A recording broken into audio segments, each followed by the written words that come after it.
Hey guys, BaskettCity here with another edition of the BaskettCity Review. Today I have a special guest with me. Timberwolf was kind enough to take time out of his busy schedule to join us today. Say hi to the audience there, Timberwolf. How's it going, guys? So, tell us the many projects that you've been working on, so to speak. Oh, there's been quite a few. I've been working on finishing up my Doom playthrough, which all that's being uploaded as we speak. So episodes 10 through 13 are going up. I've got triple server testing for Star Trek Online, a couple of videos coming out soon. Some budget builds on Holodeck, a couple of ship reviews on Tribble, more Darius Burst playthroughs, more Minecraft with my daughter, and thanks to the summer sale on Steam, God knows what else is coming. Plus we have our new Temporal Operative on STO coming in July.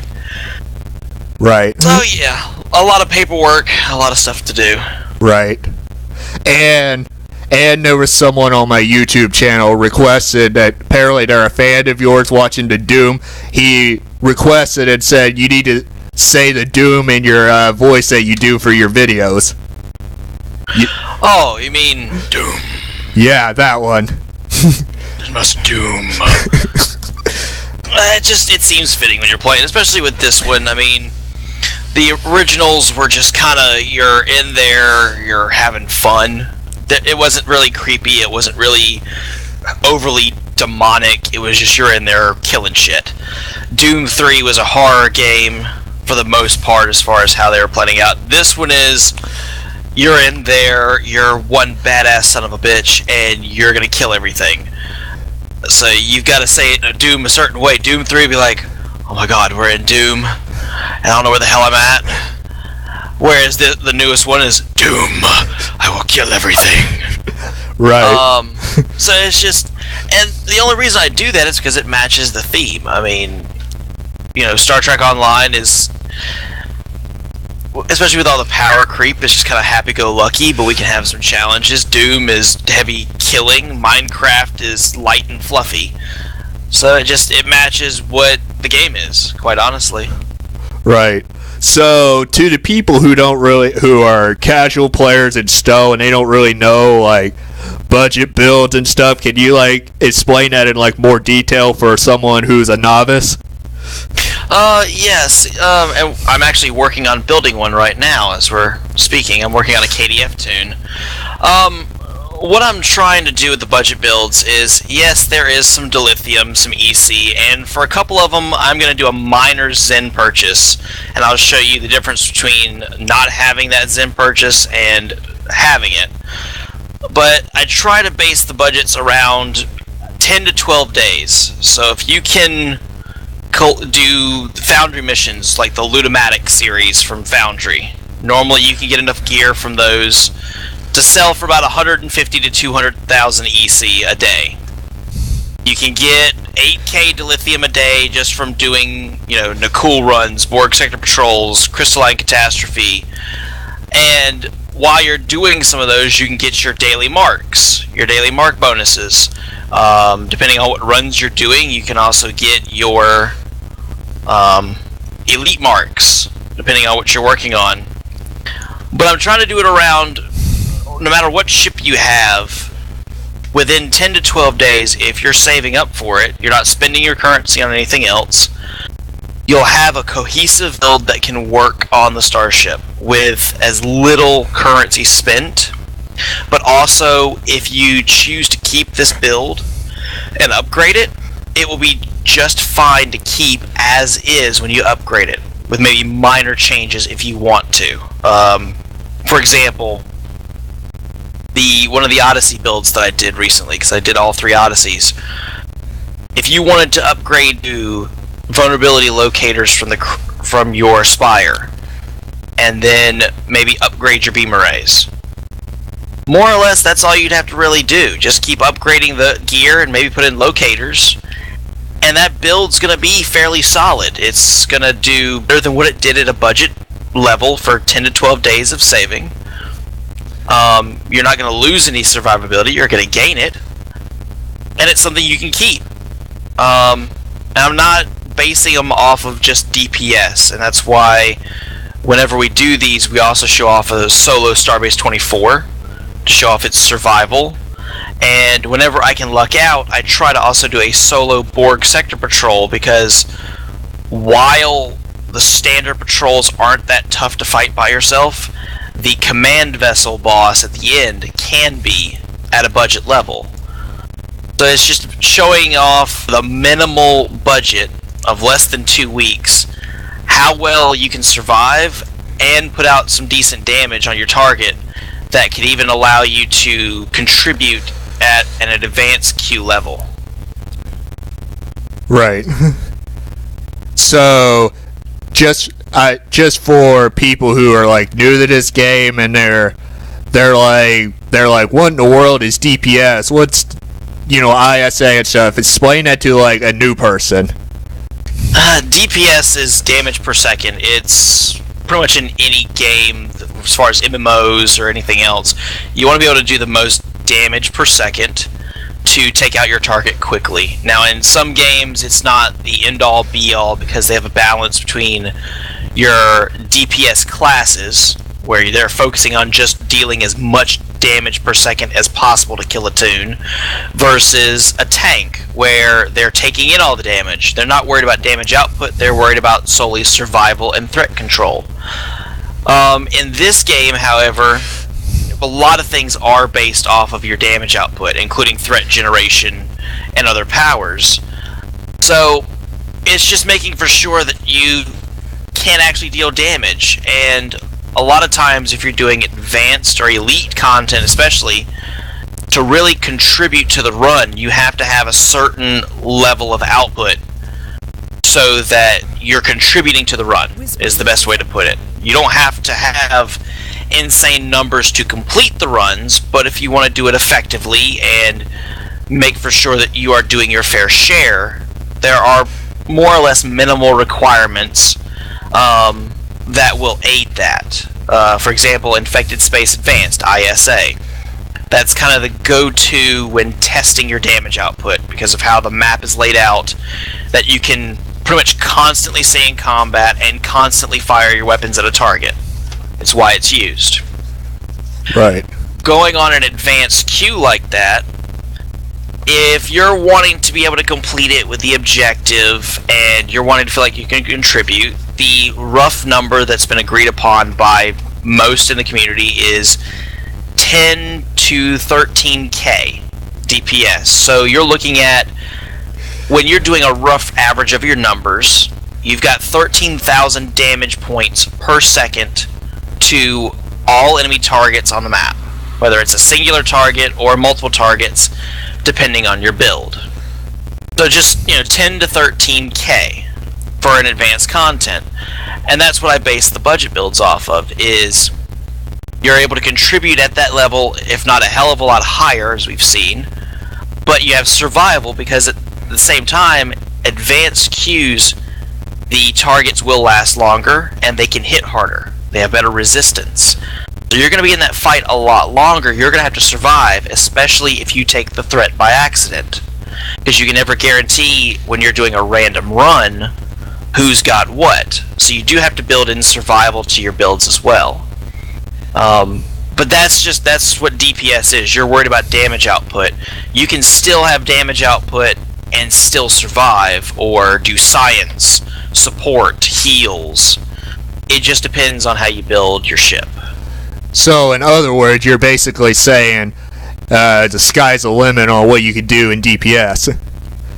More or less. I mean, we've seen at the ultra high end, people are doing anywhere from 200 to close to 400k on their output. So, to give an example, a rough comparison, my Tactical Odyssey budget build that I put out recently is averaging decent survival in ISA and Starbase 24, and it's got 37k DPS. So it's averaging 37,000 damage per second to all targets when you're doing your math, you're breaking it down and all that.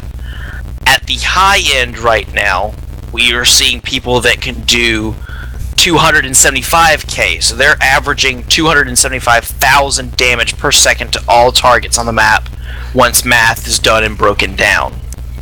And because they're hitting that hard, they don't have to worry about survival as much because they are destroying the targets before they're a threat at that level. Right. But it just goes to show how the game's mechanics are right now. If a budget build makes you more than capable for survival and damage at an advanced queue, you're close to 3 times, if not more, the minimum, community requirement as far as what's been come about as an agreement of what is felt to complete an advanced queue and reach all optional objectives. Be able to complete all the objectives, including optionals. You're able to do 3 times that much. It's not that hard to go higher and yet survive. It just depends on how crazy you want to do your build, and quite honestly, how much money you're willing to sink into the game, or how much time you have to get the currency for that gear. It literally just depends on that. If you're satisfied with building on a budget, maybe buying a couple of things on the exchange, that's it, and you're happy with what you got, great. You can still do a lot of things in this game. If you're willing to just throw your wallet at the screen and say, hey, Cryptic, take my money, then you're going to be able to do 1,000 times more. Which, the analogy would not be pay to win, and I know that a lot of people have referred to this game in that fashion. There's nothing to win. There's not an end goal. There's no end queue like in World of Warcraft where there's a final boss for a story. It's just you keep fighting and fighting.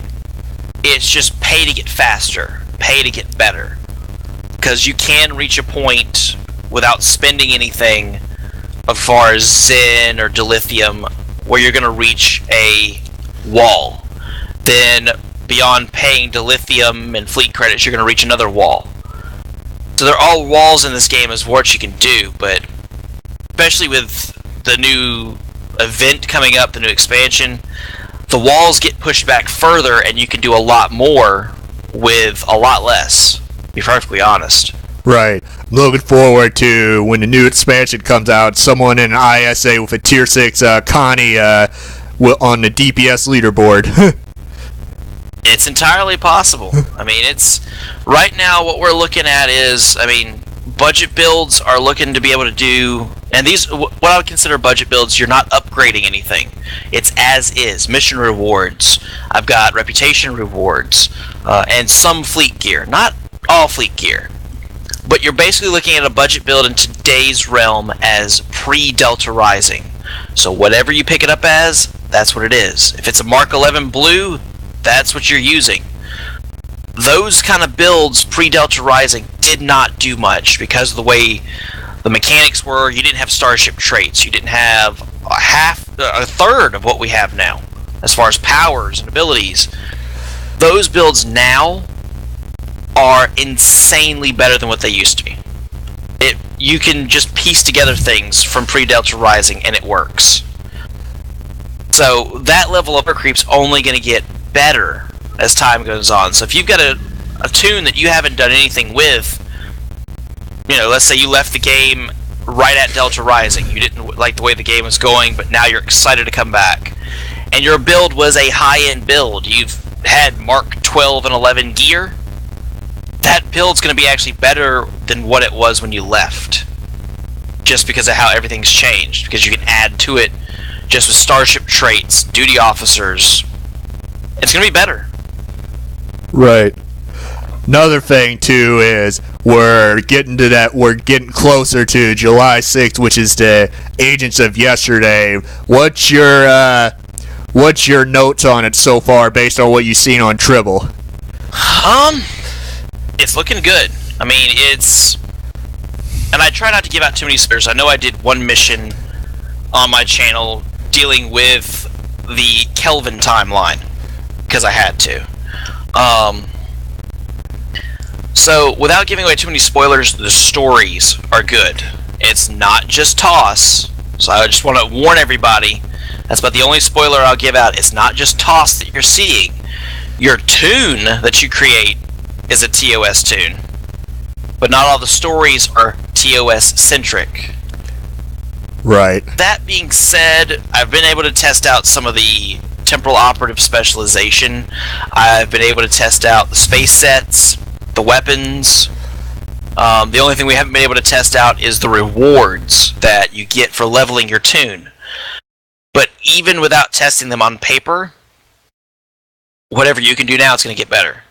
We're looking at a trait they're going to give us that just activating emergency for weapons or shields, you're getting a boost to crit chance and crit severity. So a lot of these builds, they have 2 copies of EPTW, emergency power to weapons. That means near 100% uptime on that trait. You got, I know for one thing with science vessels I've been learning, it's better to have emergency power to auxiliary and keep that up for your boost to part gens and flow caps. You still get a crit chance, crit severity bonus with that trait, and it's a free trait that you can get a standard and improved version of. The one thing that I will say for budget builds that will throw it on its head for budgets is one of the things that we saw in Tribble before they took it off, but we were able to confirm that it's there, is one of the rewards for leveling up all the reputations on your temporal operative tune. And what happens is when it's claimed, account-wide, any purchase made in the reputation store gets a free upgrade from Mark 12 Very Rare to Mark 14 Ultra Rare. So to give it an idea, you're looking at the reputation weapons and you're going, oh, I miss my Romulan plasma beam arrays. They only have 2 mods, they cost 20k dilithium a piece, and it takes forever to level them up. I don't know what mod I'll get. Just a huge dilithium sink. And I know you've seen them, Chris. Yeah. With this, you go back to that, you buy a Mark 12 damage times 2 Romulan plasma beam. It gets a free upgrade to Mark 14 Ultra Rare for the same price as it is to buy the weapon itself. So instead of 20k dilithium plus God knows how much to upgrade it to Ultra Rare and Mark 14, it's 20k dilithium and it's free to that level. So it's a huge cut in dilithium costs, and you still have a good weapon. So some of us that are doing these budget builds, we're expanding as far as the time frame. We're calling them like tier 2s, tier 2 budgets. We're expanding the time limit to save up for them another 2 to 3 weeks to get the dilithium required, and we'll be using those because that opens up for 20k dilithium. You've got an in-game weapon. You've got Romulan plasmas, biomolecular disruptors and phasers, refracting tetrions, protonic polarons, and they might not have 10 mods, but if someone's wanting to invest in these weapons, they can end up being a lot cheaper to buy rep weapons that are missing a mod, yet still be able to do the damage and the build that you want, versus buying something off the exchange or opening lock boxes, crafting, and paying those inordinate prices. Because, I mean, let's face it, you want to get a Coalition Disruptor right now, and it's going to cost you an arm and a leg to get it, then it's going to cost you an arm and a leg to upgrade it to what you want, if it's not already upgraded. Yeah, it's like the weapons change all the time because the build I have is actually outdated because I'm running anti-beam arrays, that was before Coalition Disruptors came out. Everybody's like, oh, Coalition's so great. I'm like, that's great. I don't play as much anymore. I'm not willing to invest in it.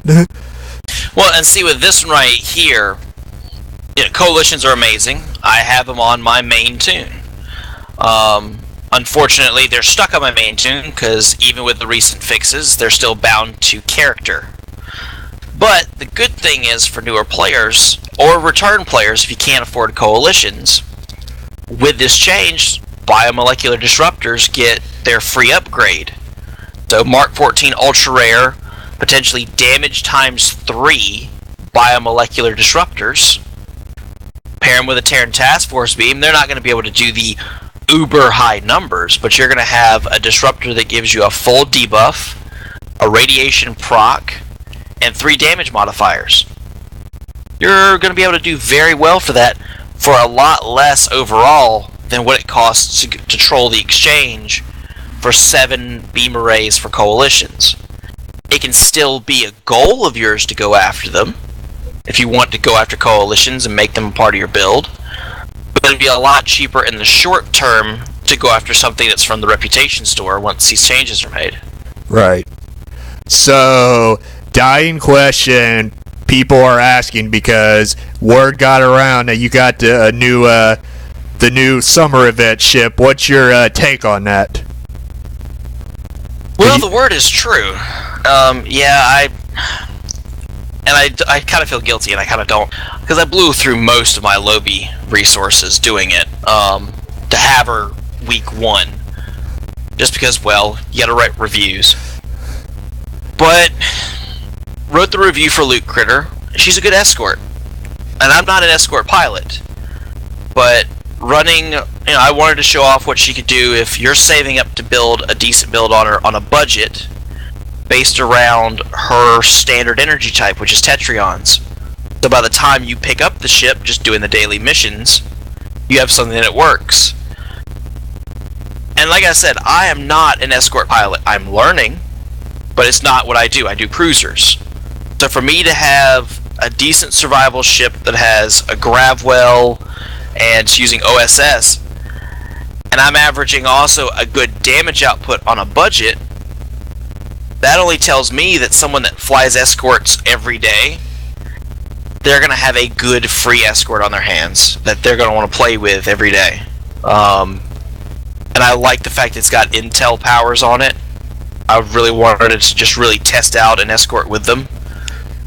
So it's a nice ship. It's worth it. The console, keeping it on there, is actually a good choice, especially if you're running Tetrions. Giving you a decent damage boost. Going on Vel's math, when he was doing the damage calculations, it's category 1. But that gives you crit severity. And the pets that it launches are actually not bad. Right. So, going back to Agents of Yesterday, based on what you read about the ships that are available, which do you think will probably be the ship that's going to be like the most OP'd in this expansion? Quite honestly, it's a toss-up. The way the Nautilus is a very slight variation of the Dauntless class, and we all know what the Dauntless class does as a science vessel. That thing is a nice little beast. This Nautilus class is going to be the same thing. The Paladin, the Sagittarius, they're going to be good ships. It's just going to be hard to see just what they're capable of. I think more people are worried about, because the ships themselves have got good layouts, they've got good console layouts, and it's going to be fun to see what we can do with them. I think what more people are worried about is what the consoles and traits are going to do. And making for sure they're A, working properly, and B, just what they're doing to enhance builds. The only thing I can see that would probably be OP to start off with, that being said, is I look at the Tier 3 Perseus. That is a original series starship, the Escort, and I'm looking at its console. That console has an all damage boost, a firing cycle haste boost, accuracy, defense. Yeah, it's something that if you got the Critum Science ship, you got that firing cycle haste boost console. It's going on any starship, so you're just enhancing your all damage, your firing cycle on your energy weapons. If it can stack with other firing cycle haste and all damage boosts at the same time, it's going to be one of those things that it could end up being a little OP. It all depends on how it stacks. Right. So this is just a question that's from me, and they have listed on like the forum posts. They have like the different tier ships you can get for like the temporal stuff. Are they gonna do it what they did the way this game works now, where every 10th of a level you get a new ship, or is this a money market scheme Cryptic has to buy ships? Well, from what it's looking like, they give you a tier 1. Now, like I said, they haven't released everything yet, so I'm not entirely sure if they're going to give you placeholders when it comes to tier 2 to tier 5 for original series.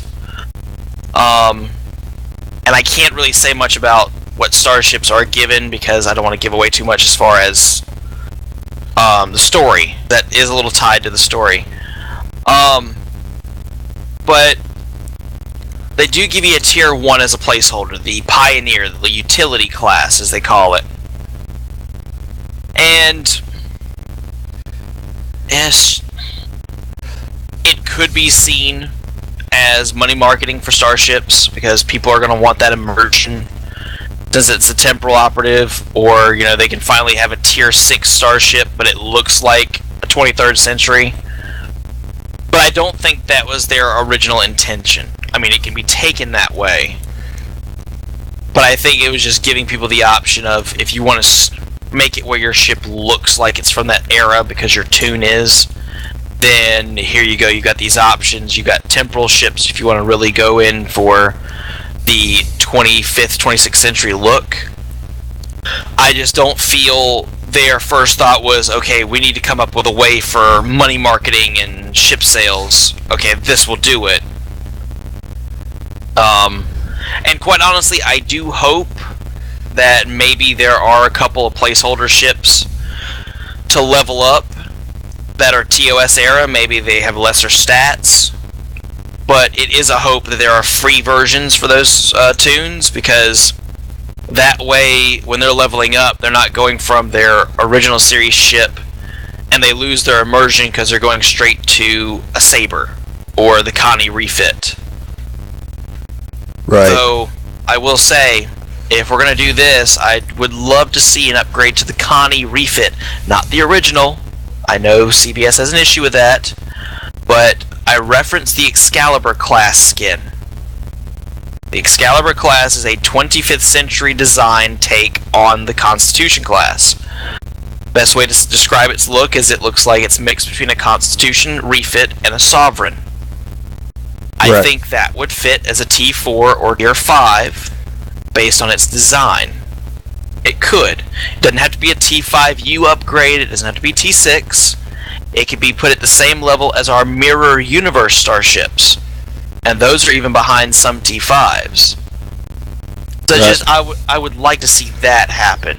And who knows, with Kelvin Timeline and everything else coming out, we could have things that we've never seen before in game come out. But I really hope that it's not a money marketing scheme, and I don't see it that way. I see it more as giving the players options if they want immersion and for role playing, or they're just like, finally I can have a tier 6 ship with all these unique goodies, but it looks like original series because I love original series.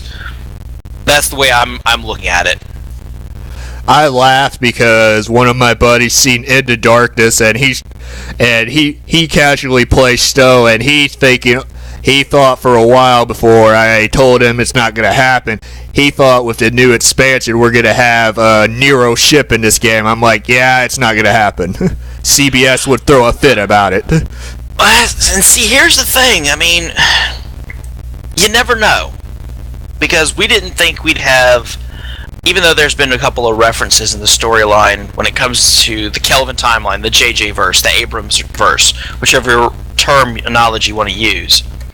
We never thought that we would see the Kelvin Timeline, like directly, just in our faces. And one of the missions that we have coming out is in that universe. Direct reference, you're in the middle of it.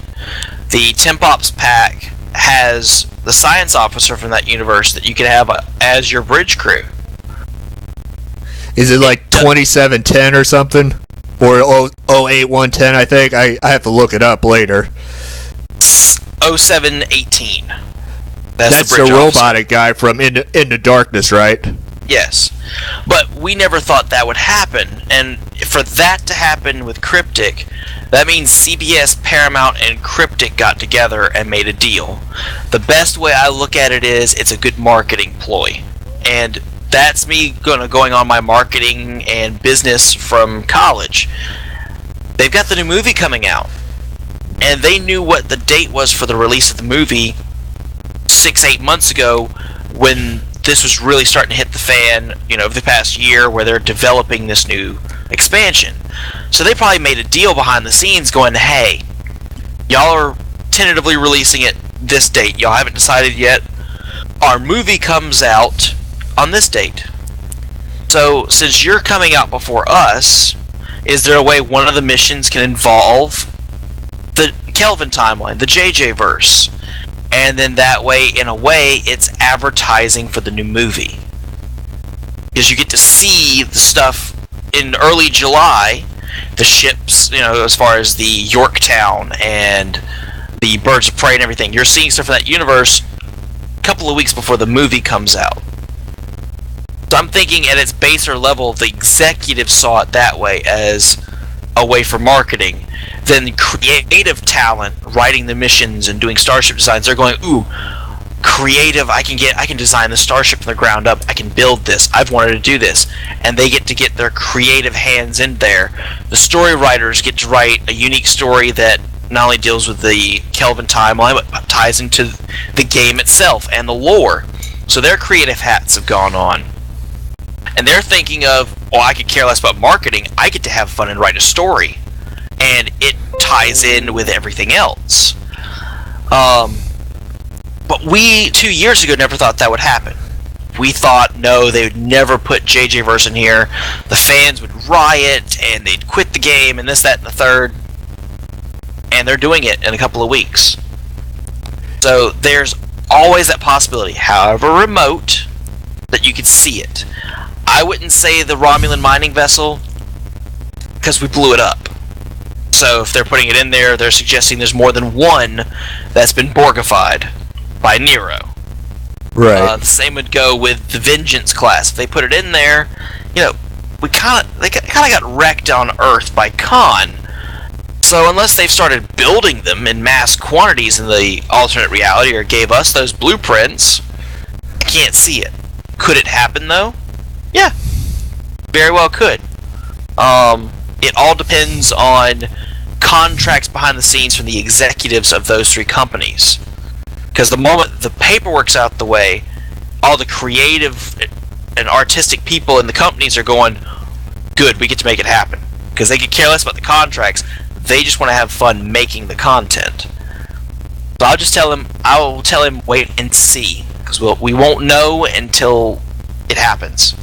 Or it doesn't happen. Right, and so this is just a personal thing. When it comes live on holodeck, what ship do you think you'll be flying once you hit 60 on your temporal tune? Well, that's a very good question, because I'll have the Tempops pack. So I'll have access to the 31st century vessels, I'll have access to the 26th, 23rd, and I still have access to things like my favorites, like my Odyssey classes, or the Arbiter.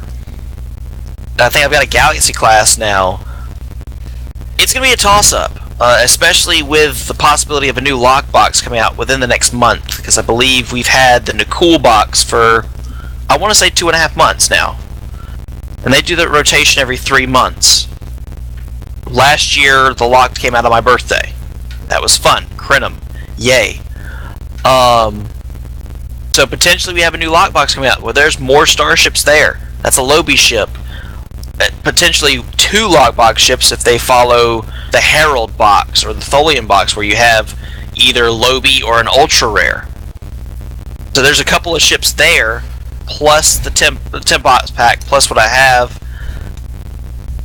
I think until I decide, I'll just pick out one that I'm used to using, like the Odyssey class, or maybe my Sovereign, and then take the time afterwards to learn the other classes, he might end up being on one of the 31st century starships, unless the lockbox ships that come out the next month are just amazing.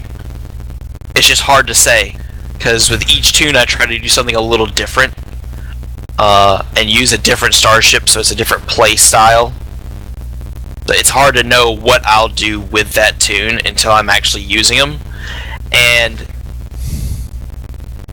I don't even know if he's going to be a tactical, an engineer, or a science, and that's going to play a role into it as well. So, in this game, what's your honest opinion? What career faction and what species is the best for DPS and the different categories like tanking, blowing stuff up, and then no tomorrow, and we go on down from there. I mean, quite honestly, even though there have been strides as far as everything that's come out to equalize the playing field for damage output, it's innately easier for a Romulan. I mean, let's just face it. They're the only race that can get 5 superior Romulan operatives, or if you're using something like the Nandi, 6 superior Romulan operatives on a starship.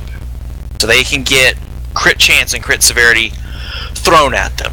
Now their trade-off is lower power levels, but that can be augmented nowadays with the new skill tree and everything. So they don't have to focus on crit chance, crit severity. They can work on all damage boosts and blow everything up. They have an easier time. I'd still say not by much in today's realm, but by a little bit. Romulans still have the edge for just all-out damage potential. And that's especially if you're running a tactical tune, because you can just overcharge the hell out of it with alpha. But as far as damage output, in particular for professions, it's kind of balanced now with the way the new skill tree is and abilities. Engineers and science tunes, yeah, they can do damage output with weapons. They can do damage output with science abilities. It's all dependent on how you build the starship and skills and weapons and everything else. But it can be put on an even playing field nowadays for the most part. It's just, you're looking at the high end, that's when you start seeing a decent difference there depending on what you're stacking.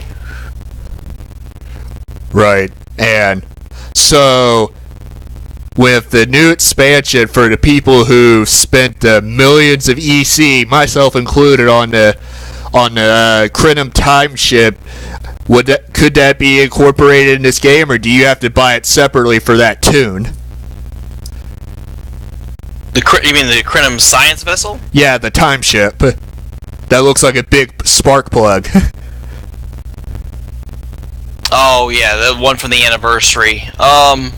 Yeah, it can still work.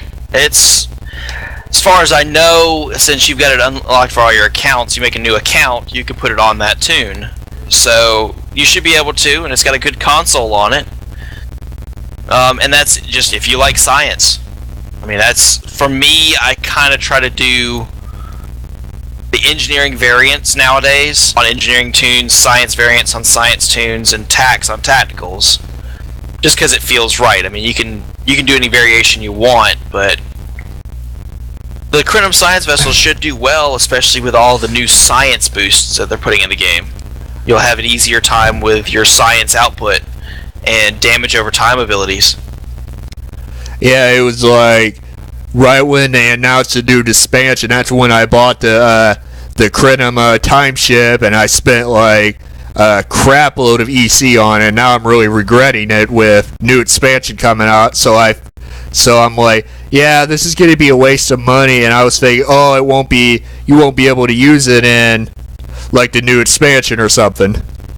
No, it'll still work. It's all going to depend on how you build her, honestly. I mean, the way they're making these ships now is they can do a hybrid of abilities. It might not tank as well as others. There's probably going to be better ships that can tank. There might be better science vessels. There might be better damage output vessels. But she's going to be able to do a decent amount for each category. And when you're looking at just content, you don't have to do a whole lot for any of that category to get content. That's the thing. When it comes to you're doing advanced and elite content, and you're trying to max out and do those kind of things, that's where it matters. But when you're worried about story content and doing your dailies and everything else, pretty much any starship in this game is going to get the job done. And that's why I'm trying to do some free starships for budget builds and everything else, because even the old Mirror Universe ships, they are well behind the times. And the new expansion, they'll still do well. They won't do well as others, but they can still get the job done. And for some players, if they're coming back, that might have been their best ship when they left. I've heard of people in our Facebook groups and TeamSpeak servers, they haven't played in 3 years, and they're just now coming back, and the best ship they have is a Mirror Universe Escort, or they're using the old Fleet's Odyssey, which I don't like that one, but it's just, those ships can still do well, and it shouldn't matter what ship you're using at this point with all the different traits and abilities and powers that you have. You can still do well. There's always room for improvement. There's always better down the road, but that comes with just saving up the currency to get it. You can still do all of your missions. You can still have your immersion in the storyline without having to upgrade gear too much or buy a new starship to do it. So going on the subject of new games coming out, will you be doing a playthrough in the immediate future with the new Lego Star Wars: The Force Awakens? If I can get it on PlayStation 4, potentially. I never really got into the Lego franchise. I mean, I wanted to play Jurassic Park. And I've played Lego Star Wars once or twice, the complete saga version. And, I mean, it's cool, but for me, it's kind of those things. I played with Legos for, a decade and a half as a kid. It's like, okay, well, they're just doing what all of us in the 80s and 90s when we had Legos, we imagined in our head. We just now have a controller behind it. I think that's the only reason I haven't really gotten into it, but I wouldn't mind trying it out. Well, it could be something that you could do in collaboration with, like, your daughter or something. Yeah, and that's why we're doing Minecraft. She loves Minecraft. It's just something I have to look into. I'm still looking around at what games are coming out. We do have Star Trek games coming out in the next couple of months. There's a new Call of Duty comes out. I'm not really looking forward to playing the new Call of Duty. I'm looking forward to the remastered Modern Warfare 1. That's what I'm looking forward to. Yeah, I'm getting ready to just very soon start doing filming and gameplay through the Minecraft story mode. I'm sure you heard of that, your daughter. Yeah. I'm getting ready to do that soon. It's just finding time to film it and stuff. It's just time is a luxury I don't have. Tell me about it. Thing called real life. It always plagues me. I know. It's just like, I was supposed to, work on some videos, in between time with work, but working graveyard shift kills you when you're not getting home until like 6 in the morning. Oh, I know those days. That's why I'm glad I'm off the graveyard shift. Well, I work in a factory making good money. That's the thing. When I was working third shift, I was working on a loading dock. I was loading freezer trucks from 4 or 5 in the afternoon to 4 or 5 in the morning, and it was damn good money. I loved that money. But at the same time, when your daughter is, just several months old to a year old, so you're getting home around the time she's waking up for her first bottle, and you're not sleeping, that's when it's like, okay, the money is fantastic, but when can I take a nap? When is my nap time? That's the only reason I left it, is I was physically unable to keep up with that pace, because I hardly slept, and it started to affect my job. and I just couldn't do it. But if I could have, I loved what I got paid for it, and it was good physical work. Right. Well, the thing is, it over where I'm at, it's been like so hot.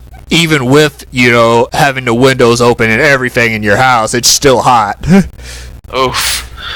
Yeah. Where do you live at? I'm in Indiana, so I'm like, what would be what everyone calls the Midwest, but in my thinking, the Midwest is more west that way. We're more east. Yeah. And the heat's hitting us too down here in North Carolina, so I feel your pain. I wish it would get cold. I love the cold. Be careful what you wish for. And that's the thing. I have lived down here, and I've seen less and less snow. And yeah, I know it can get bad when it comes to that kind of stuff, but I would rather it be an average of 40 to 50 degrees every day. An average. It might get colder, but that's, spring and fall, you're only averaging 40 to 50 degrees as a high. Wintertime, maybe 20, and then the summertime, it doesn't get any higher than 70. Like, I love that. That, to me, is comfortable. And I won't get that here, I know, but this is where my daughter lives, and I gotta stay close to her. Right. But it's, you got 100-degree weather with fuck tons of humidity and potential for hurricanes. Yeah, it's terrible. It's absolutely terrible. It's why our government needs to just get on the United Federation of Planets bandwagon, create a weather modification net, and take care of it. That's if that's even invented yet, which I don't know. There's these secret laboratories that have secret stuff that if it's released, it would change the world. Yeah, you never know what our government's doing. I know. Anyway, so buddy of mine asked me was, out of all the videos you did for gameplay, what would be your favorite project and why? Oh, that's a tough one. That's honestly a tough one, because I have fun with all of them. I enjoy every one of them in this day and age, especially equally. I'll have to go to one that I did. I did the reviews of the Odysseys, and just showing off what they could do. And I didn't think nothing of it. It's just my favorite starship in STO. But about I think 6 months after I did it, which was just about a month ago, I ran into a guy over K7, I believe it was. And he also was part of a random run that I'd done earlier that day. And we're just talking after the fact. He recognized my @ handle in game, and we were talking, and he was like, "Yeah, I haven't played in a while. I've only had tacticals ever since I started this game." And watching that video where you're showing off all the different types of Odysseys for the engineer and science and the tunes, you made me create an engineering and a science tune, and you made me buy the bundle. You did a lot of good work. It was really helpful. I appreciated it, and I wanted to say thanks. And that kind of hit me close to home, because it's like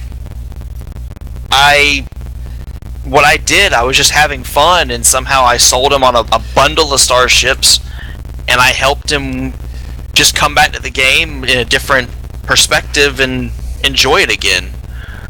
That's what I get out of it, is, and I don't know how other podcasters look at it or anything, because I try to be helpful. Yeah, I'll have my show off videos where I'm just, oh yeah, look what I can do.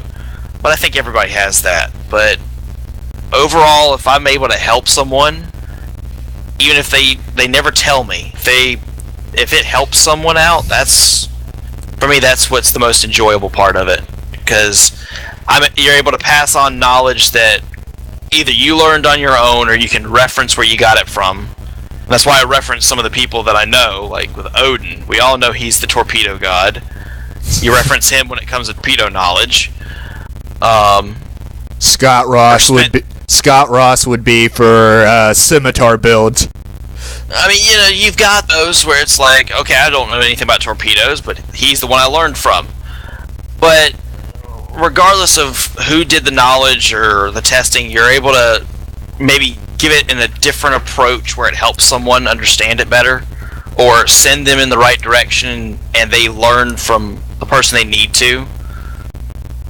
Just being that helpful is enough for me. Because it makes the game more enjoyable. I'm able to help someone and have fun, and then they come back and it's like, okay, well, I got better and I wanted to say thank you.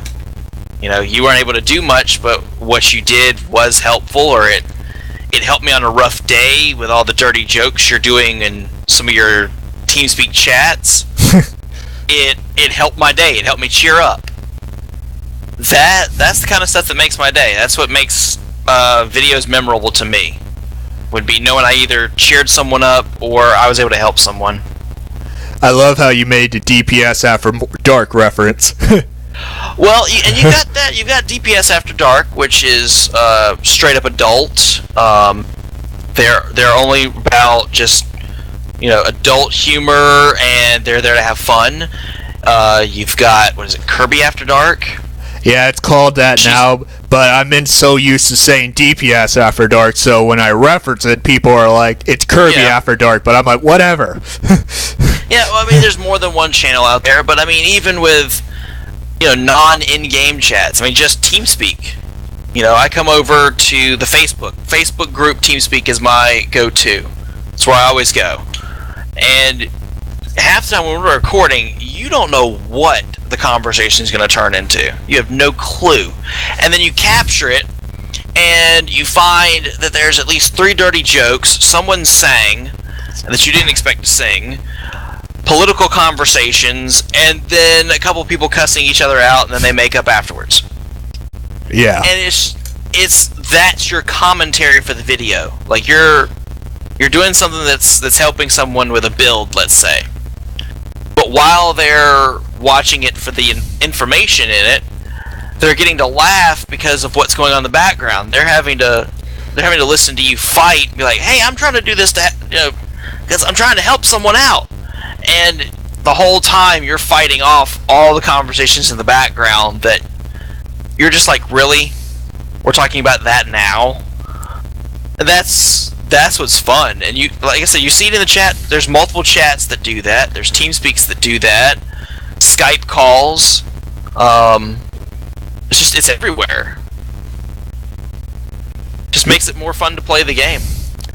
Yeah, it's just like for this taping, I just moved to a different channel because I didn't want to do it in Kirby After Dark because I have to go in there and edit stuff out because I have younger audiences watching my YouTube my YouTube videos, and I don't want them hearing all that stuff, and I get backlash from parents.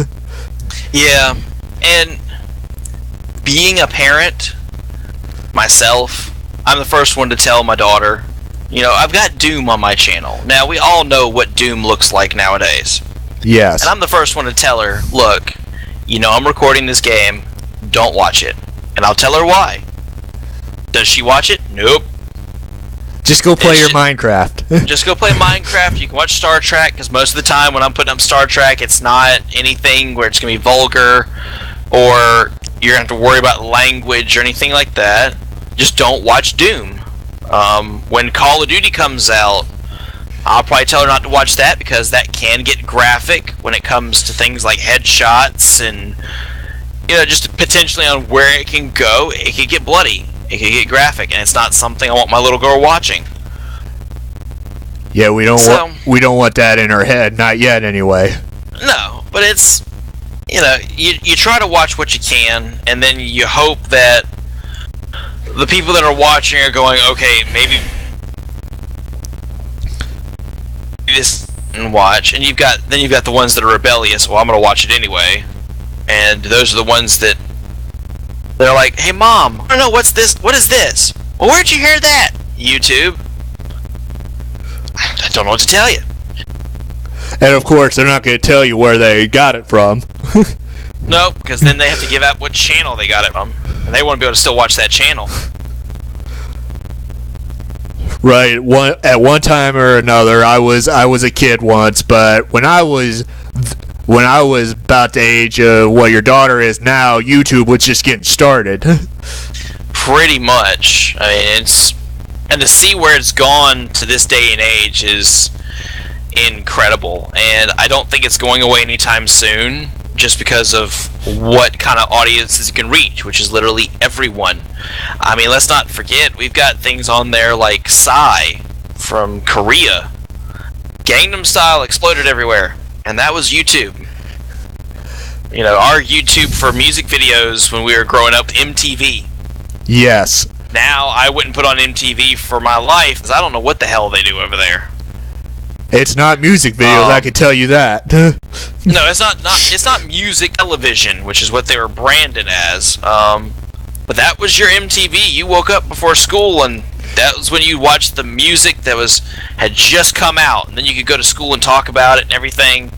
And if you wanted to see it again, you had to hope to God it played again, because it wasn't on an on-demand channel. It wasn't something you could rewind.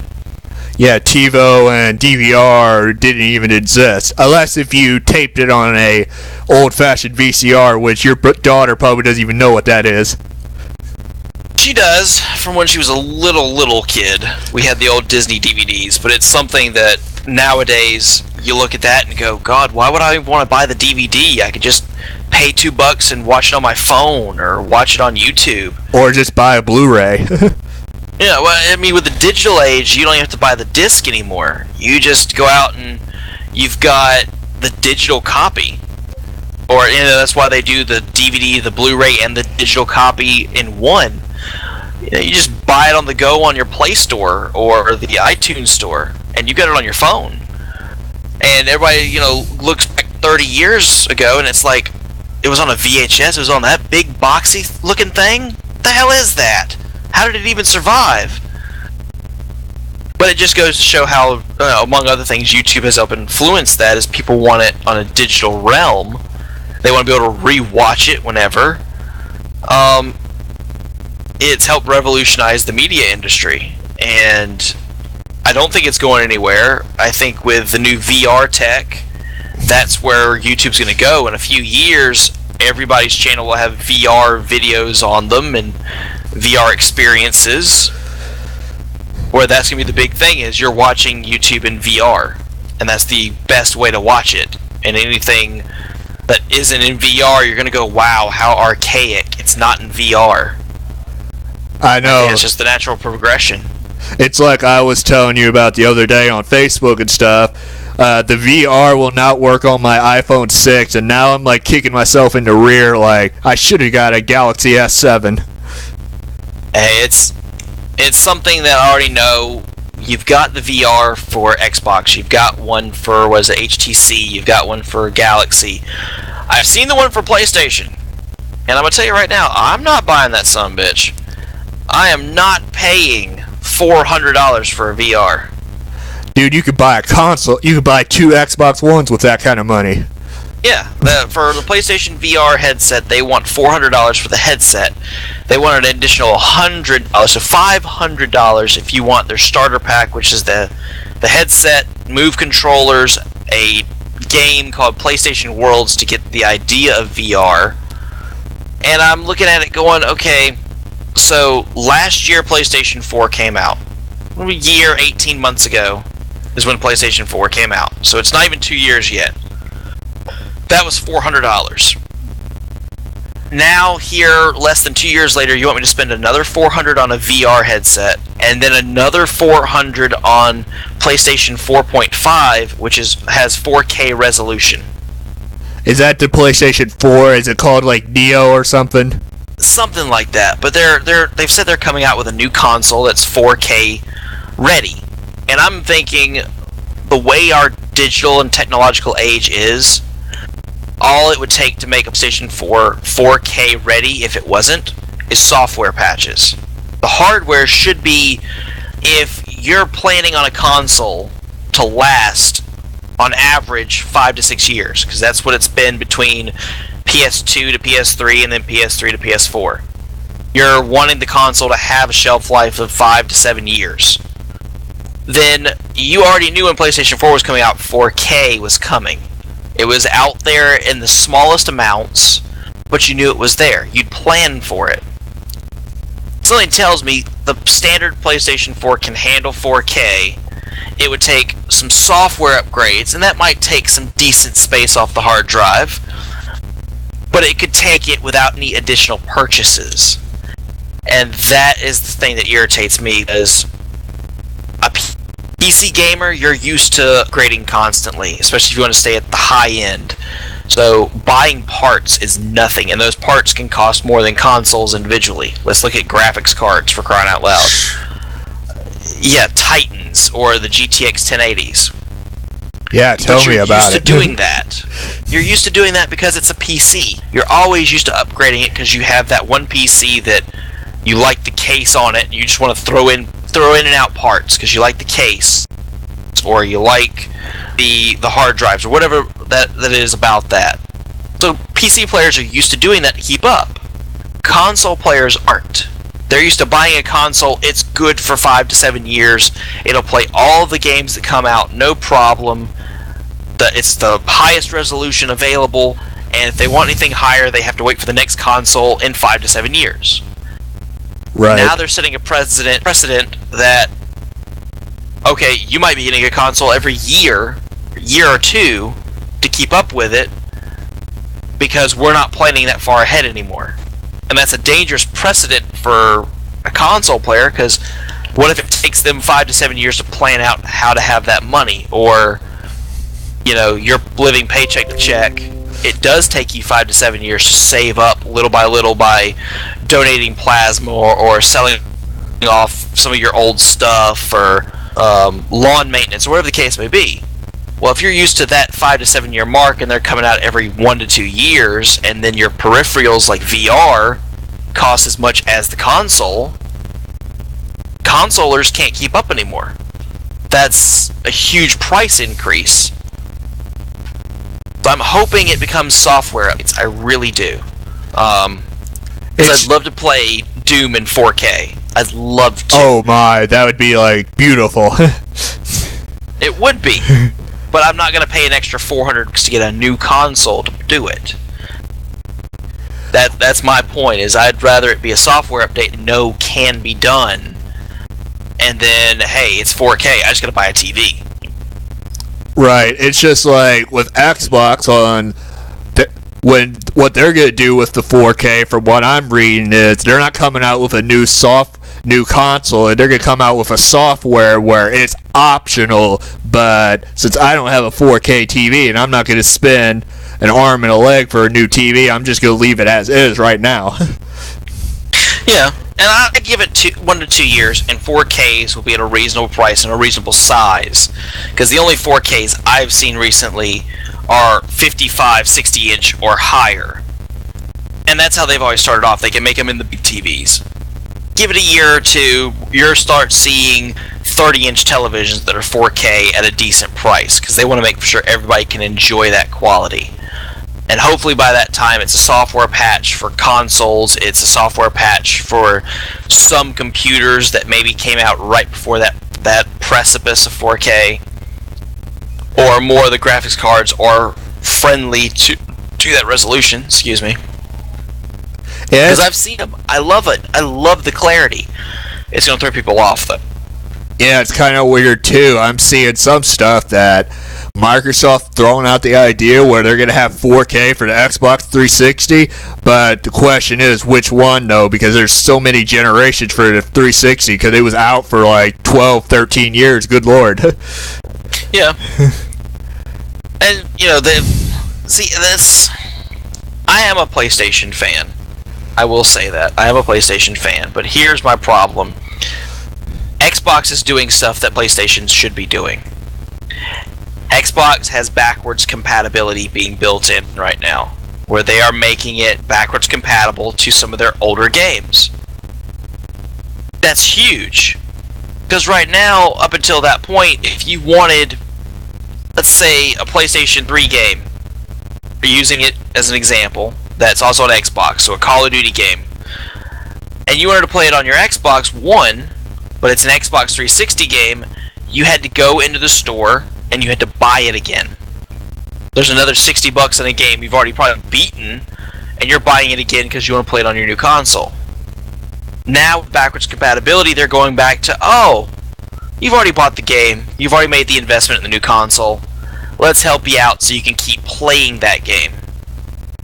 That's actually that's a good idea by Microsoft. I give them credit for that because I had the one and I was really hating it because I have a mound load of 360 titles and half of them now are backwards compatibility, others aren't, but I'm still going to hold on to them because nobody's going to want them because I'm only going to get 50, 60 cents out of them at GameStop anyway. Yeah, but that's my point. Like, you hold on to the games because you love them. And nowadays, not offering backwards compatibility, okay, you're having to hold on to not just your PlayStation 4 to keep up with modern tech, you're having to hold on to a PlayStation 3. I still have a PlayStation 2 because I still have games from that era that aren't even offered on the PlayStation Store as a digital download that I still like playing. I mean, we still got Kingdom Hearts 1. There's still Star Trek games like Elite Force and Shattered Universe that still don't have, a compatibility of any type to the newer consoles. Chrono Trigger, Legend of Dragoon from PlayStation 1. Some of those games were classics that people would still play today if they work on the newer consoles. And that'd be money if they were to bring them to the PlayStation Store or make a backwards compatible console again. Well, I've been seeing that PlayStation's bringing back classic games, like they're talking about bringing back Crash Bandicoot. That was back on what, PS1 or PS2? I can't remember. I believe it was PS2, I think. Because they're gonna bring it might have been on PS1. They're going to bring it back as a digital remastered edition. It seems like they're going that way ever since we got Halo that came out as a Master Chief Collection for Xbox. We get the Batman Arkham series coming out as remastered for Xbox One and PS4. That's coming out, I think, August or something. And then there's others that they come back and they digital remastered them. And then we got Call of Duty, which is coming soon. Yeah, also Borderlands. They did the definitive collection. It was the Handsome Jacks. Handsome Jacks. Yeah, but the thing is, I looked at the whole package where it was like you get the game, you get Claytrap. I was like, I'm not going to pay that kind of money for it. Yeah, I wish they would do more for some of the older fan favorites, to be honest with you. Like I said, the Legend of Dragoon. That's a PlayStation 1 game. That was a 4-disc game. One of the longest games I ever played, period, for PlayStation. Because you're trading out discs. You're having to open the thing up, put in another disc to go to the next chapter, go back and forth. Huge game. I still have a copy of it. And that's one of those things, like, if it was backwards compatible on my PlayStation 4, I don't care how crappy the graphics look compared to today's tech. I'd still play it. Matter of fact, give me a PlayStation 4 remake of it with enhanced graphics. I'll pay the extra $60 to replay the whole game from scratch again. But it's because it's a classic in my mind. It should be there. So speaking of consoles, Star Trek Online is going to be on consoles soon. Are you going to invest in playing it on your PS4, or is that going to be meh? I'm actually going to give it a try.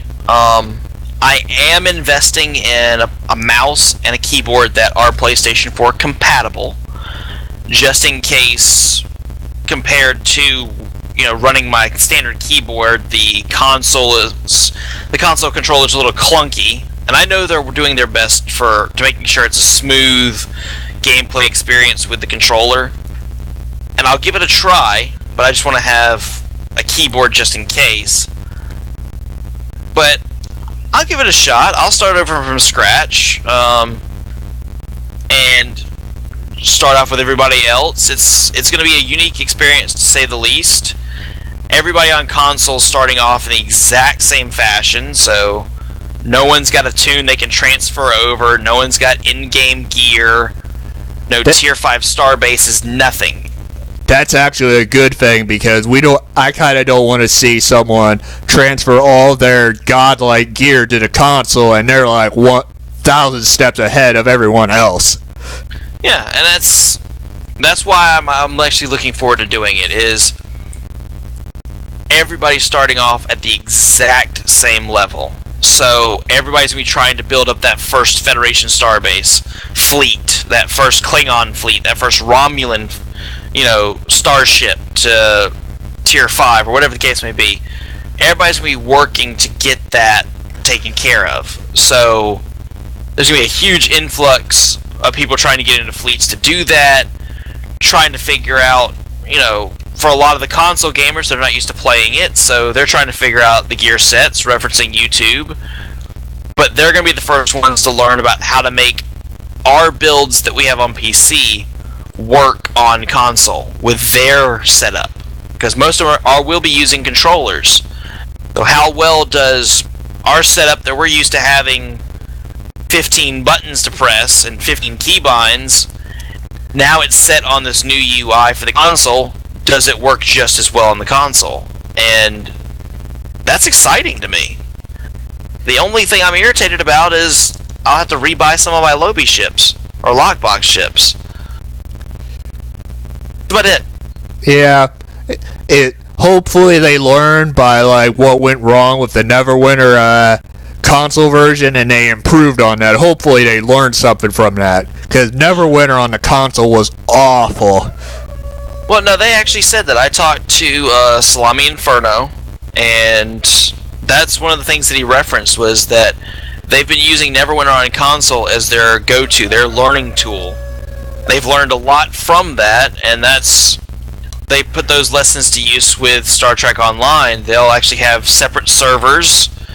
So the PlayStation server will be its own server, not connected to anything else, as far for Stowe, and same with the Xbox one.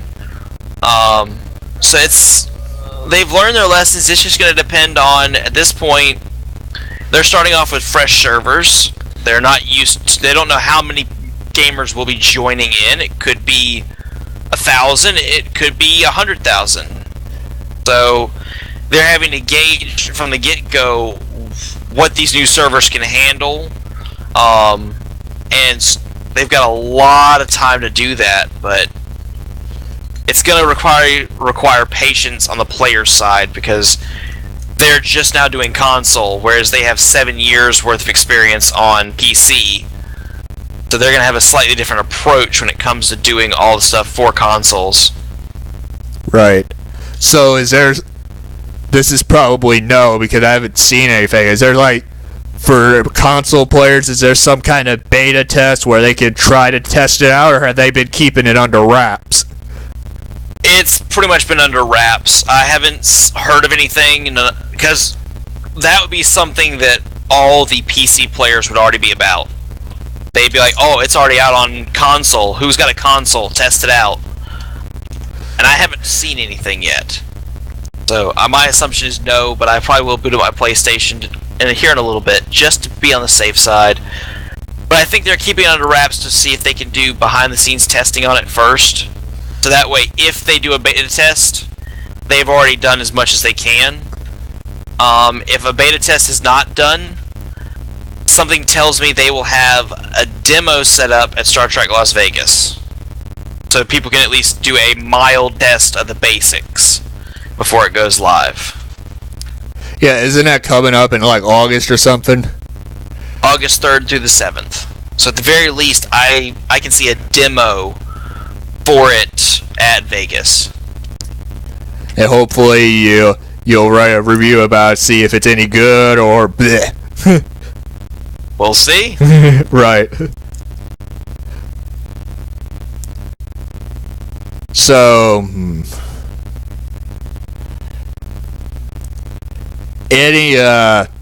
I know you mentioned a bunch of consoles game coming out.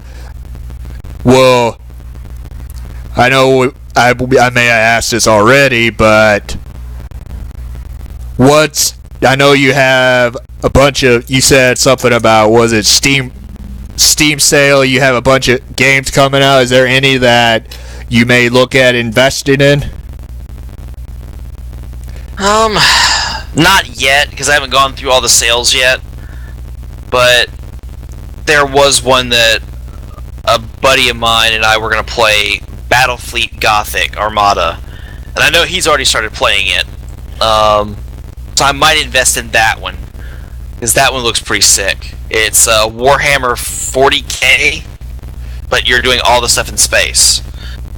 Yeah. So I'm looking at that one, and then I just got to look through all the sales, because they got so much on sale, and they are rotating the sales.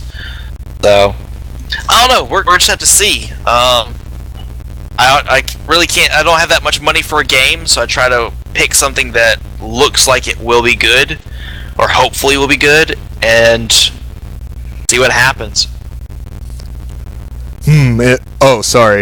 Interesting. I'm kind of on Twitter, and Loot Critter just released something. What did my buddy Loot Critter release? 2 hours ago, he said Enterprise J to make appearance in Stoke, confirmed earlier today on Facebook. Yep, I saw that one. It was on Doug Drexler's Facebook page. So that's not something they can hide anymore from what he was referencing. So that's going to be interesting, but it just goes with what's coming out with the new expansion. You never know what timeline, what era, what universe you're going to in this new setup. You have no clue. And just because they have missions out on Tribble, it doesn't mean that's the only ones. We saw that with the Delta expansion. We got a huge amount of missions that got released with it, and then they released a few more afterwards. So you never know. But I look forward to fighting alongside the Enterprise J. I know a lot of people don't like her design, but hey, she's an Enterprise, and she's licensed. I'll fight alongside her versus hating her. Right. I'm not really getting into, hating all this stuff, because I'm sure you've been seeing, or I've been, on my Facebook stuff, there's been a lot of drama, because I'm sure you probably heard of the fan film guidelines that CBS released. Yeah, we did a huge talk about them on Triples and Ecstasy Friday night. We started the podcast at 8, and we were on until I believe 2:30 in the morning, 2:45 in the morning, discussing how the rules have come down and everything else. So, well, a lot of people are just taking this and just cutting down Alec Peters and Axonar, and I'm like, yeah, what Alec Peters, what he made done is wrong, but this is still no excuse to cut him down to just basically destroy. They're ripping him apart tooth and nail. From my part with Alec Peters, and I've tried to interview him a few times, and I keep getting basically the cold shoulder, because he'll say yes to the interview, and then I won't hear from him for 4 months, and then he'll say yes again, send in questions, then nothing. My only thing with him is, we wouldn't be in the scenario that we're in right now if it hadn't have been for some of the choices that the Axonar Productions made. Not necessarily him, because I don't know him that well, and other people were making that conversation on Tribbles and Ecstasy. But just how he approached it did influence how these came out. When you're flaunting against a corporation or an IP holder, and you're flaunting what you're doing, but then afterwards, after a lawsuit's initiated, you ask, well, I need guidelines. We all need guidelines. Well, it's you flaunting and showing off that we have to have the guidelines. That was my only thing with Alec Peters, is we needed guidelines, but he was the one that made CBS force it, because for years now, decades now, we haven't needed them, because everybody's had a healthy respect of, okay, we need to reference them, maybe ask permission, we know how low to fly under the radar, we have respect for the IP holder. Whereas it's come off that maybe he didn't have as much respect as others, or maybe he flew too high above the radar and got caught too many times. And then that's why the guidelines came out in the first place the way they did. Well, all I hope is that the lawsuit gets settled. It gets taken. We get rid of it. You get rid of the lawsuit one way or another, whether it's settled by a judge or out of court settlement.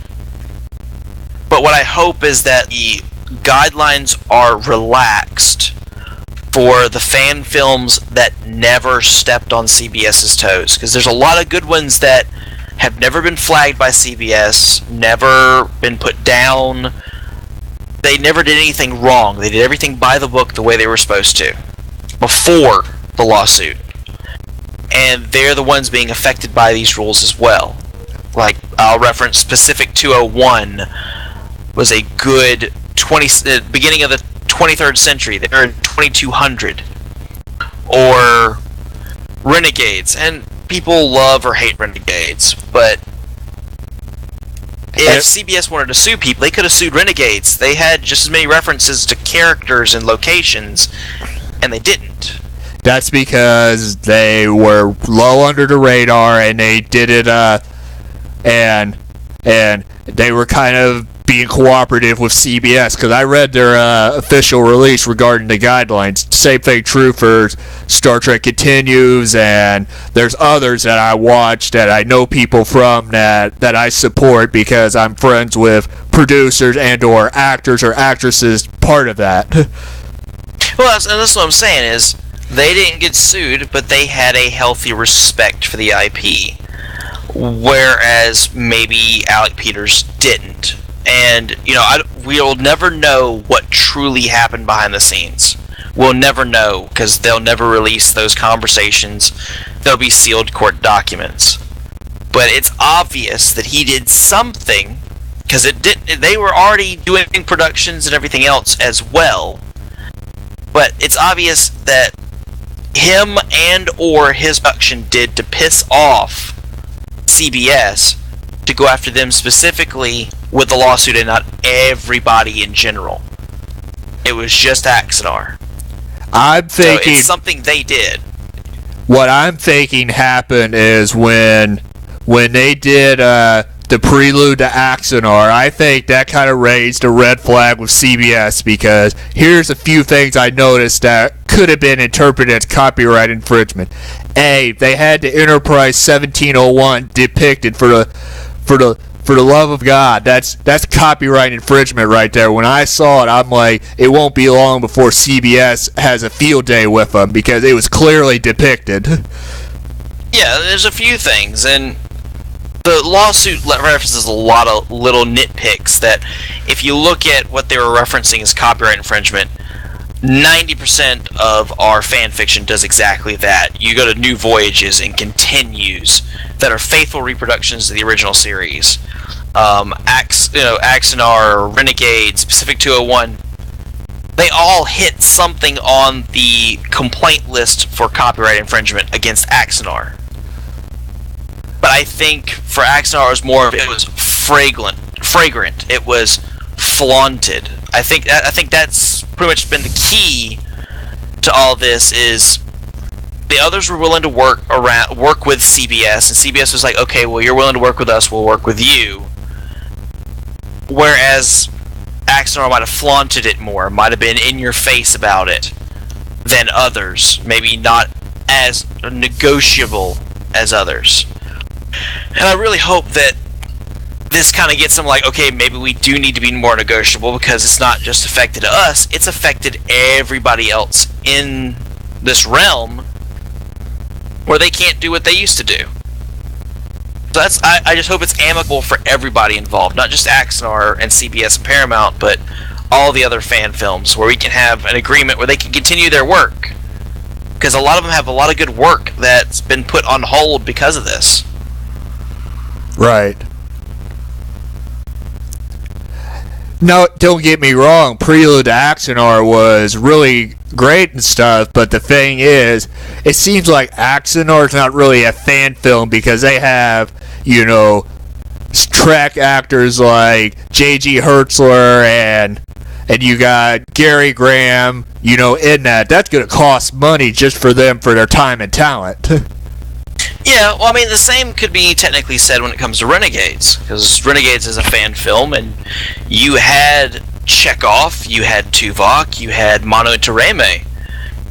So you had actors there as well, but I think for the difference between things like Renegades and Axanar is Renegades was doing their own story. It was in an era that hasn't been done, hasn't been referenced, so it is brand new. It can be labeled as fan fiction because it hasn't been referenced in anything. Whereas Axanar, they're using direct references that you can look up from the original series, from TNG. They're using Garth of Izar, the 4-Year War, and everything. Something that's been seen or heard about on screen before. So it's not necessarily fan fiction. It could be, to some degree, mentioned as a historical document or a prelude to standard stuff. Whereas fan fiction is more of you've made up a story in a different era, different universe. It's not something you'd see referenced easily in the show. I think that might be one of the differences that we're looking at. By the way, Garth of Izar was mentioned in TOS because Kirk mentioned him as a hero. I don't mean to correct you, but that's kind of... No, that's what I'm saying. That Garth of Izar, TOS. And we met Garth of Izar in Whom Gods Destroy. We even met Garth in the series. So he's not just referenced, he's seen. The 4-Year War is referenced. So you got quite a bit that's directly, okay, you've got a character you saw in the original series, now you've just taken that character out, and now we're exploring his history. Same as if what they did with Zephram Cochrane. He was seen in the original series, they directly referenced his past in First Contact. That's not fan, that's actually doing a backstory, that's directly connected. I think that's the difference that they might be looking at to some degree with some of these fan films, with Axanar in particular, is it's not something that a fan wholly created up on their own as an original story. They took a lot of stuff from the series and they're just adding their flair to it. Right. Well, I'm kind of...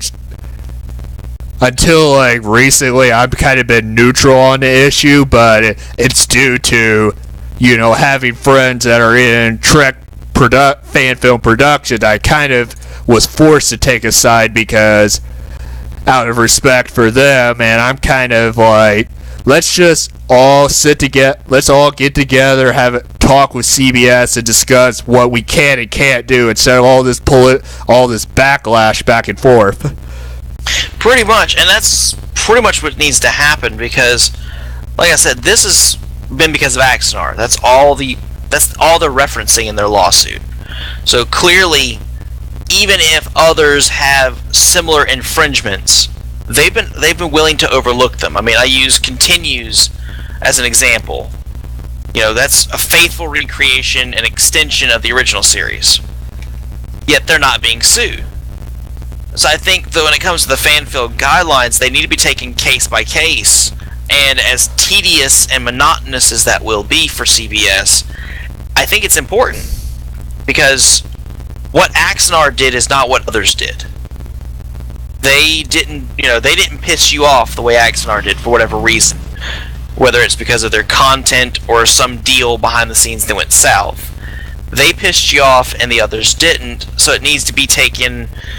Instead of getting out rules that can be viewed very restrictive and very hindering, take it on a case-by-case basis and really explore what the fans are trying to do and then work with them. Be lax with some, be more restrictive with others, depending on what they're doing. I think that's the only real way to be fair to the fans and the fan film industry at this point with what's been going on.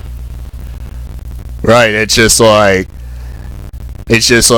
Because I've seen all the costs, what costs to make Axanar, and I'm like, wow, with that kind of money they used to make the Prelude, they could make several fan films out of that. Yeah, And some of these fan films, okay, yeah, it looks like all it is they have a green screen in the background. Half their sets are green screens. So yeah, the quality's not there. Some of the better ones, they are either doing out of pocket or doing some donations, but you're talking about the money that Axanar drew. That's on a level of its own. I mean, you could take that money. That's a lot of money for a fan film.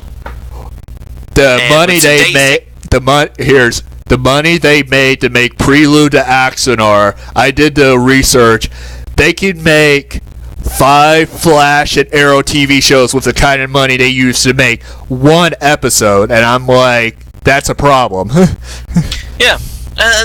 With today's technology, it is a lot easier for filming these kind of things with today's technology. I mean, you can go off and get a 360 camera from Best Buy. You can get cameras from Amazon that could film in high quality. They're not going to be the motion picture quality that you're used to, but they can film at a much better quality than what they used to be able to do 10 years ago and still have a quality production and it not cost near that much. Your biggest costs are going to be if you're doing sets or special effects with computers.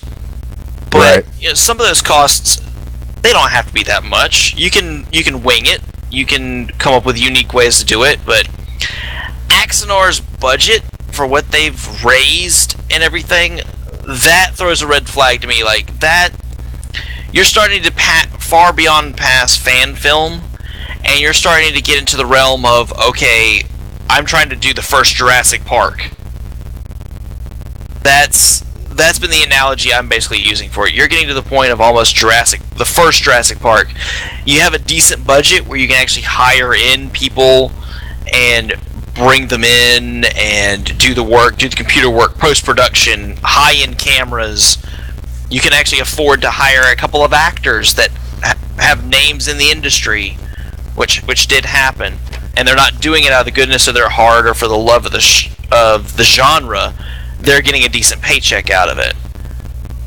And that's a huge difference. An absolute huge difference. Right.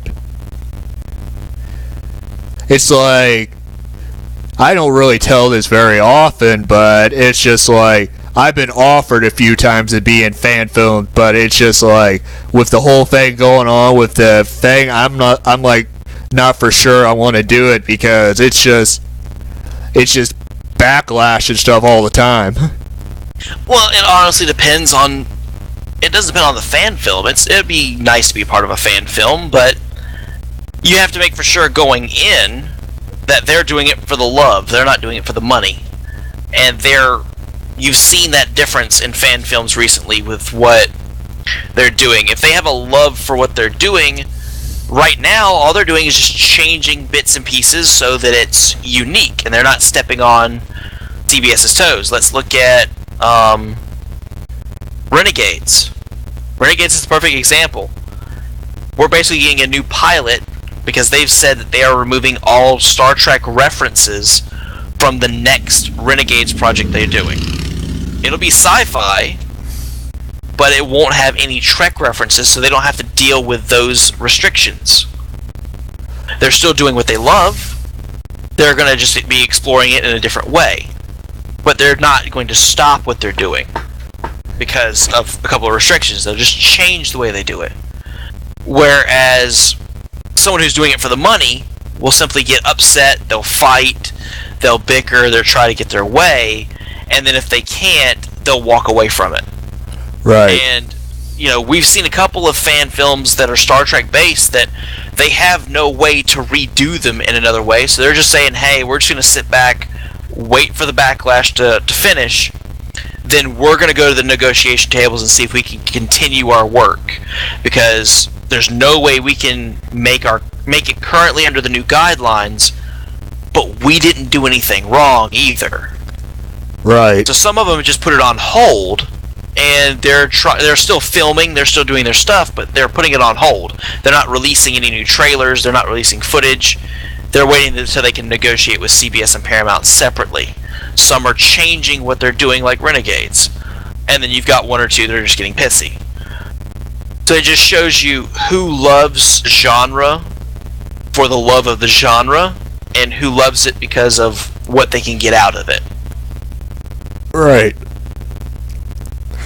We'll just have to wait and see when the whole Axonar thing goes to trial, which is kind of weird. It doesn't really go to trial until February of 2017, so that's like good ways away. Yeah, and I think there's meaning to that, because after they go to court, the new series will have already been debuted on CBS All Access. So I think there's some meaning there. Well, I think what they're gonna do is wait and see if the new series is any good, and then the talks will continue. But if it's like gonna be awful, CBS might back off the lawsuit.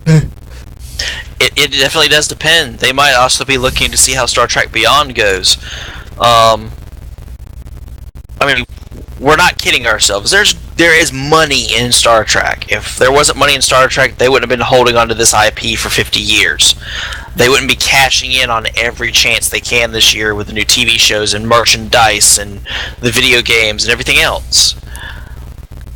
But like I said before, if you've got people that are willing to do fan productions and they're willing to work with you, they're willing to work with you and get permission to do stuff, I'd say let them do their thing, because they're not trying to step on your toes. They're not trying to just shove it in your face. Look at what I'm doing. I could care less what you say. They're trying to be reasonable, respectful in the business realm. And I would say, for CBS's part, I'd say just let them do their thing. Because all they're doing, by respecting you and still putting out a quality Star Trek product, they are getting the fans more energized. Like, wow, a fan production can do this? Man, if a fan production like Pacific 201 can do this, I can't wait to see what the TV show does that CBS puts their money behind and their talent and their production values behind. And that, to me, is what a lot of them are looking at. Like, we're just pushing the genre along, because if us as fan films can pull off what we're doing, then puts the precedent on CBS to go, okay, they are at this level, we have to be 30 levels above them in quality, in story writing, in special effects. We have to be a hell of a lot higher, because what they're putting out is good, we have to be better. Right. Whereas they've got that one that just wants us to try to smack them around, and then CBS has to smack them down. But that's the way it should be. Your fan films push what the corporate films is the best way. I guess the best way to put it. Your corporate funded films do. If a fan film is setting a bar at a certain level, the corporate funded one has to be better than that. Because if it's worse, you're saying, okay, we can't do better than someone that's working out of their garage or a Family Dollar and are building sets with whatever they can find. We can't do better than them. Whereas if we're doing better than them, it shows, hey, fan films are good, we're better.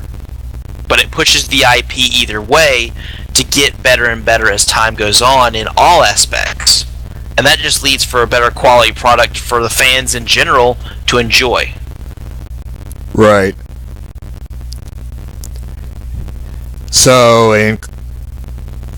wow, it's been like a while. It's like 4:47. Time flies. It does, but when you're having conversations at this level, it happens. I mean, I was on Triples and Ecstasy for 6.5 hours, so it can happen. But my computer doesn't have that much space for a 6.5 long video, and that would take forever to upload to YouTube. This is true.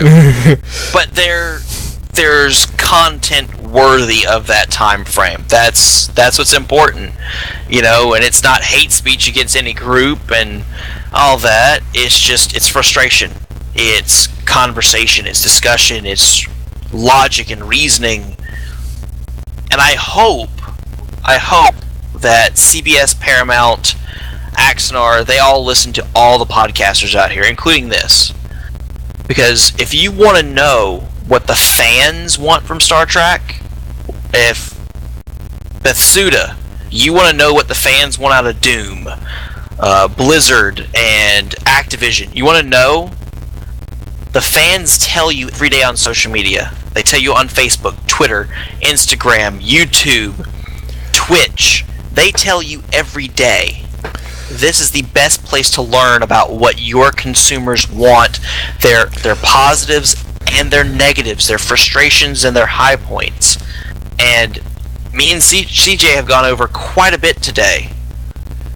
But it's something you can take back to the office and go, okay, this is the good, this is the bad, how can we go forward and make our product better? And I really hope that with everything that all the podcasters are out there doing, from people as low as on the totem pole as I am to Markiplier and Jacksepticeye, that the gaming companies take notice and they learn from the gaming community. Right, I don't want to be at that level, but I kind of want to, get to the point where I want to get like mid-level, where I have somewhat of a good following other than, your relatives and friends of yours. Well, I mean, I think everybody at some level, when they're doing this, they want that. I mean, I like that I've got a decent following, and it wasn't planned. It honestly wasn't planned. I've just been doing this for fun, and it's awesome to know that when I'm playing my games, I have that feeling when someone watches the video after it's uploaded, you took the time to share the experience with me. You found it helpful. You found it informative. You found it funny. Right. That's been enough for me. Now, if I get popular, I get a paycheck out of it, hey, that's a bonus. But, it's first and foremost a hobby. Yeah, if you get money out of it, you're like, this is more money to pay bills and stuff, because you know how you referenced earlier, living from paycheck to paycheck, it sucks. Yeah, and a lot of people that do YouTube, they don't get a paycheck for it. They just do what they love, and that's it. And it's always a goal for everyone in the back of their mind in some way or another. They wouldn't mind getting a game to beta test for free because they're a YouTuber, or they get $100 a month or more, getting paid by YouTube because, they got that kind of subscriber list, so they're getting paid to do something they love. Everybody wants to get paid to do something that they love. So that's more, when you say paid by YouTube, you're talking about like Markiplier and stuff. I mean, with Markiplier and PewDiePie and Jacksepticeye, they get paid to do this. That is a goal of everybody in the back of their mind. I don't care if you started off with one subscriber or you're growing rapidly. Everybody does have that goal in the back of their mind. Maybe one day I'll hit it big and I'll get paid to do this. Nobody should kid themselves. It's a goal. Well, 80% of those people hit that goal. 90% of those people, no. But they get to have fun doing what they love. And the more that you do what you love, and the more that people see that, it becomes less about the money. It becomes more about just continuing having fun. And then if you get a paycheck out of it, you're like, oh, sweet, I got paid to do what I love. And I think that's why the ones that are successful end up becoming the most successful, is they put the fun first, and the paychecks just came because people enjoyed watching them, being a part of that experience.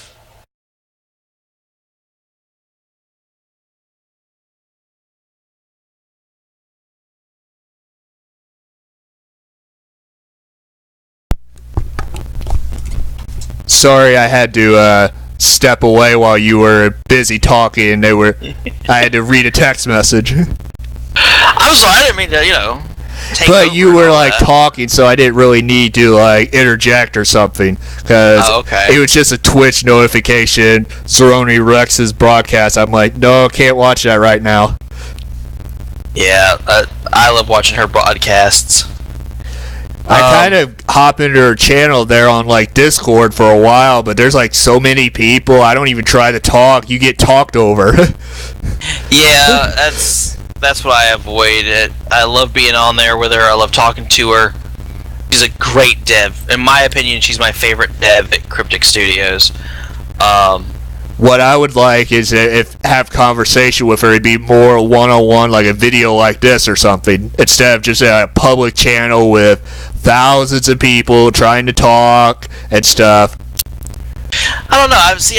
I did have the rare opportunity to be on the Reddit TeamSpeak one night when she was on there. There's about 10 of us on there, and we got to do the Foundry missions with her that she was playing, and some of us even got to do voice acting for the missions because she had to have voice actors. Right. I can understand not having like 80,000 people on there and you're trying to compete, that kind of thing, but I've talked to her, one-on-one a few times for interviews and on TeamSpeak in general, and it's just, if you can add friends to that, where it's like, I've got this awesome person on and my friends at the same time, you've got like the perfect storm of awesome. Well, I noticed that I was referenced on one of her Twitch streams, and all of a sudden Twitter follower requests just like piled up out of nowhere. I'm like, my @handle was mentioned. My Twitch @handle is different from my Twitter @handle. I'm like, good lord. Yeah. And it's like, happen. It's like people I don't know. I try to stay away from people who don't have like any bio information or pictures, because 9 times out of 10 it's like fake. Yeah. But the thing is, with Twitter, I only use that to see, like, the only reason I have Twitter is because so I can see Kirby's tweets on there, but since I had to add other people like yourself and Sarcasm, I get all the stuff about follow this, follow that. It's just like a bunch of ads these days. Yeah. Facebook's kind of getting that way too, especially when I log into my like page on Facebook. I get ads for like liking this person, liking that person. I'm like, I don't even know who they are. You know what I'm saying? Oh yeah. Did you see, this is probably not really doing anything with the interview, did you see Facebook kind of got rid of the tag for, business Facebook pages? You can't tag other businesses anymore. Yeah, I saw that. That was a little interesting as to why they did that, but hey, it's their call. And I can understand why. Right. It's just a pain though, because the reason I don't upload my videos onto like Facebook, because A, you have to have it within a certain time frame, and B, it's just gonna take forever, because I don't know what it is with Facebook. To upload an hour-long video, it takes forever, but when you do it on YouTube, it's like half the time. Yeah. I wonder if that's something with what they're using, their uploading mechanism or something. I mean, it could be. I'm not entirely sure. It's hard telling. But the thing is, the way technology's going, YouTube will be obsolete in probably like 20 years or something. Because we'll have people who can watch videos out of the palm of their hand. It's like a little AI, playing a video for them. Yeah.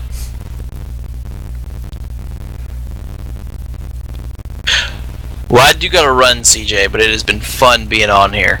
Yeah, you probably got other things to do. Don't you have something with Scott Ross today anyway? I think we got some testing we gotta do. And I've got at least one project that I gotta work on for my house, real life house. And then I'm probably gonna work on Doom for a little bit as soon as I get achievements. But yeah. With it getting dinner time, I need to get dinner first to get that taken care of. But it's been nice being on. Yeah, your daughter's gonna be like, I'm hungry, Daddy. Probably. And you probably go say, oh, go eat some golden apples or something. No, I gotta be able to do better than that. I know, I'm just kidding. Yeah, some people are just like, when you make a joke like that, they get all up in arms about it. I'm like, I'm just kidding. Yeah. Well, all right. I'm gonna head out, but it's been fun being on here. All right. Thank you for the opportunity. All right. Hopefully we could do another one. Yeah, maybe. See you guys later. All right. Buddy disconnected from your